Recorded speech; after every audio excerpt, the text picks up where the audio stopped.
Hello, जय Swaminarayan. Have a good day my dear student. कई बार मुझे कई स्टूडेंट ऐसा पूछ रहे थे, सर कि एग्जाम के वक्त हमें बहुत फियर लग रहा है, बहुत स्ट्रेस हो रहा है, तो हमें एग्जाम में वक्त क्या करना चाहिए। हमें पता है कि हमने कई बार रीडिंग किया है, लेकिन फिर भी हम एग्जाम के वक्त लिख नहीं सकते।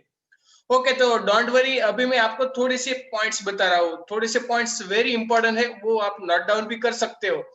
और जो भी मैंने पॉइंट्स बताए वो हम एज ए टीचर हम क्या नोट डाउन एग्जाम में करते हैं, और आपको कैसे लिखना है वो आपको बहुत ही इंपॉर्टेंट, और आपको मजा आएगी इस वीडियो में। तो प्लीज उसके पूरे एंड तक इस वीडियो को आप देखते रहिए। फर्स्ट थिंग कि चलो मैं आपको एक एग्जांपल बता दूं कि चलो अभी मेरे हाथ में क्या है, तो आप बताओगे चलो भाई डिब्बा है, तो मैं बताऊंगा चलो भाई इसका वेट क्या है, तो कई स्टूडेंट बताएंगे सर 10 ग्राम, 20 ग्राम, 50 ग्राम।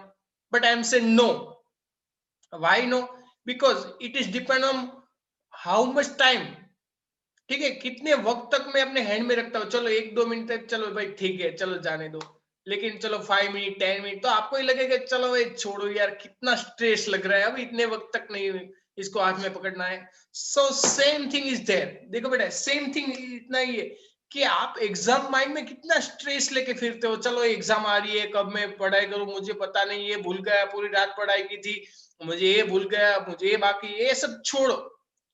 ठीक है, सिर्फ एग्जाम, तो फिर एग्जाम को उसको एग्जाम की तरह ही लो, उसको बड़े से स्ट्रेस की तरह मत लो कि चलो इतनी एग्जाम, इतने मैं डर जाऊंगा, मुझे क्या करना है मुझे नहीं पता, मैं भूल गया, नंबर ऑफ क्वेश्चन। लेकिन एग्जाम में कुछ भी स्ट्रेस मत लो। ठीक है, सिर्फ एग्जाम को एग्जाम की तरह ही दो।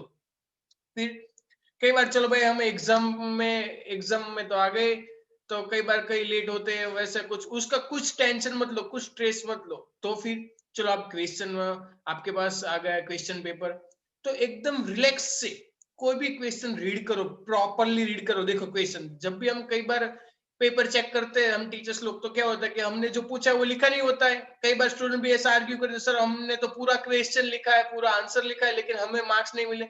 तब जाके हम बताए देखो क्वेश्चन में क्या पूछा है।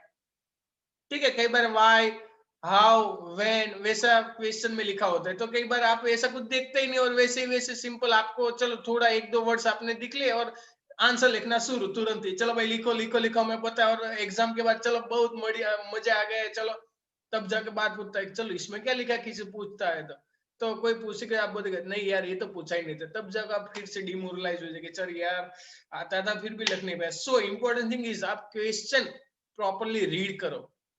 ठीक है, और चलो आप क्वेश्चन रीड कर रहे हो, आप लिख रहे हो, लेकिन इंपॉर्टेंट थिंग इज दी, चलो कोई क्वेश्चन आपको डाउटफुल लगे, या फिर आपको ऐसे होता है कि चलो अभी मुझे नहीं पता, तो ऐसे मत 15 मिनट तक, 10 मिनट तक ऐसे क्वेश्चन पेपर रीड करते मत रहो, चलो क्या हुआ कैसे लिखेंगे। Leave that question, that is important. वो क्वेश्चन को छोड़ दो अभी। ठीक है, एक क्वेश्चन छोड़ने के बाद अगला क्वेश्चन रीड करने के बाद वो लिखना स्टार्ट कर दो, और पहले से डिसाइड रखो को आपको 1 मार्क्स, 2 मार्क्स, 3 मार्क्स, 4 मार्क्स, आपका कौन सा क्वेश्चन आप बेहतर लिख सकते हो। आप जो भी क्वेश्चन बेहतर लिख सकते हो उसी से स्टार्ट करो। वाई मैं आपको बता रहा हूँ कि उसके लिए इंपॉर्टेंट क्या है कि आप उसको पहले स्टार्ट करो, बिकॉज ऑफ मैं अभी थोड़ी देर के बाद आपको बता रहा हूँ। ठीक है, आप लीव क्वेश्चन कर दो, जो भी आपको नहीं पता है या फिर आपको अभी मेमोराइज नहीं है, तो उसको लीव करने के बाद अगला क्वेश्चन लिखना स्टार्ट कर दो तुरंत। ठीक है, और उससे भी ज्यादा इंपॉर्टेंट मैं बता रहा हूँ कि चलो आप लिख रहे हो, the length of the question answer is very very very important. ठीक है, and the marks is also equivalent the length of the marks, length of the question, length of the answer. Why? देखो हम भी examiner, हम check करते हैं paper, तो कई स्टूडेंट 1 मार्क्स में 2, 3, 4, 5 पेज लिख के देते हैं, 2 मार्क्स में कई लिख देते हैं। जस्ट सपोज के फिजिक्स में कोई ऐसा एक क्वेश्चन बता दो, what is the uses of eddy currents, तो एक बार ही बोर्ड में क्वेश्चन पूछा गया था, तो मैं भी चेक करने गया, तो नंबर ऑफ लाइंस लिख देते, जब यूजेस तो पूरी है, आपको सिर्फ फुल लाइन में 1 1 1 4 आंसर ही लिखना है, लेकिन कहीं ने तो पूरा डिस्क्रिप्शन ने लिख दिया, तो हमें पता चल जाता है यार, क्योंकि हम चेक करने जाते तो हमारे पास नंबर ऑफ सप्लीमेंट्रीज होती है, हम भी बोर हो जाते हैं, हमें भी एक कैसे कितना लिखा, तो हम पता चल जाएगा चलो स्टूडेंट को पता ही नहीं।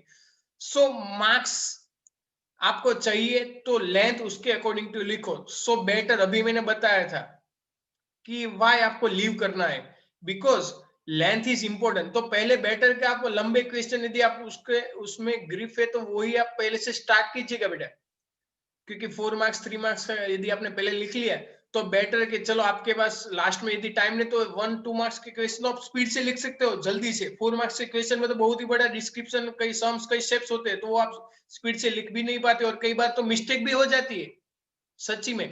तो फिर आप इसके अकॉर्डिंग टू लिखो, ठीक है। और कई बार कैसा होता है कि कई बार आप जब लिखते हो तो और वैसे सोचते मत रहो कई ज्यादा वक्त तक कि चलो मैं सोचता रहूं कि क्या लिखूं क्या लिखूं। बॉल पेन चलाओ चलाओ तो ऑटोमेटिक बॉल पेन चलेगी, मार्क्स आएगा, ठीक है। वैसे सोचते मत रहो ऐसा क्या क्या। बॉल पेन सप्लीमेंट्री में, ओएमआर में, उसी में रखो, आपका ऑटोमेटिकली कुछ ना कुछ मेमोराइज तो हो ही जाएगा, तो आप लिखते रहोगे, ठीक है। तो वो भी इंपॉर्टेंट है। और main thing, time management is very very important for exam. 2 marks में कितना वक्त देना है, 3 मार्क्स में कितना वक्त देना है, 4 मार्क्स में। कई बार क्या स्टूडेंट होते हैं कि 4 मार्क्स का 3 मार्क्स का क्वेश्चन लिखना शुरू कर देते हैं, बाद में लिखते ही जाए लिखते ही जाए लिखते ही जाए, पूरी सप्लीमेंट्री बंदा फिनिश कर देता है। बोलो अभी इसके थोड़े मार्क्स मिलने हैं, हमें तो पता ही है कि चलो इसके कितने मार्क्स देने हैं, तो फिर इतने मार्क्स के अकॉर्डिंग तो आपको तो इतना ही लिखना है, क्यों बहुत ज्यादा लिखते हो। तो वो सब जरूरत नहीं है, जितना पूछा है उतना ही लिखो और टाइम मैनेजमेंट के अकॉर्डिंग टू लिखो। चलो 2 मार्क्स में इतना वक्त निकालना है, 3 मार्क्स में इतने इतना वक्त निकालना है, 4 मार्क्स में इतना वक्त निकालना है, तो उसके अकॉर्डिंग टू लिखो, तो आपको बेटर फायदा होगा, ठीक है बेटा।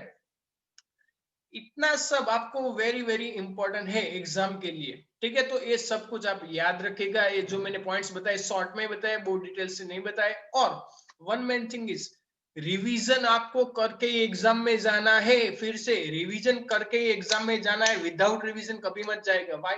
चलो एक एग्जांपल बता दो, चलो आपके नियर के किसी भाई बहन या किसी के मामा मासी चाचा चाची किसी की और की शादी है, तो आपने चलो कपड़े पहन लिए, चलो भाई बराबर कपड़े, ये सब तो ठीक ठाक है, सब कुछ एवरीथिंग इज ओके, ठीक है, आपने सब कुछ देख लिया। फिर भी आप एक बार आईने के सामने जाओगे और देखोगे चलो भाई सूट बूट फटा हुआ है ना, ये कपड़े तो बराबर है ना, yes that is the revision. आपने तो कपड़े पहन लिए थे, सब कुछ तैयार थे, फिर भी आप तुरंत शादी में नहीं गए, क्यों? क्योंकि आपको पता है कि चलो एक बार देखना पड़ता है, एवरीथिंग इज ओके ना, यस दैट इज रिवीजन। तो फिर एग्जाम में आपने सब कुछ पहले कितनी बार आपने रीडिंग किया, लिखा सब कुछ, तो एक बार देखते जाए। देखो उस टाइम पे आपको रीडिंग नहीं करना है, सिर्फ रिवीजन करना है कि चलो नया क्वेश्चन करो, क्योंकि यदि ऐसा करने लगोगे तो आपको फिर से स्ट्रेस आएगा और फिर से याद आएगा चलो मेरे ये बाकी ये सब कुछ ये बाकी है, मैं क्या करूं। रिवीजन करो, चलो जितना भी आपने पहले रीडिंग किया था लिखा था वो सब एक बार नोट डाउन, आपकी जो शॉर्ट नोट है उसमें आप एक बार देख लीजिए क्या है क्या नहीं है, ठीक है।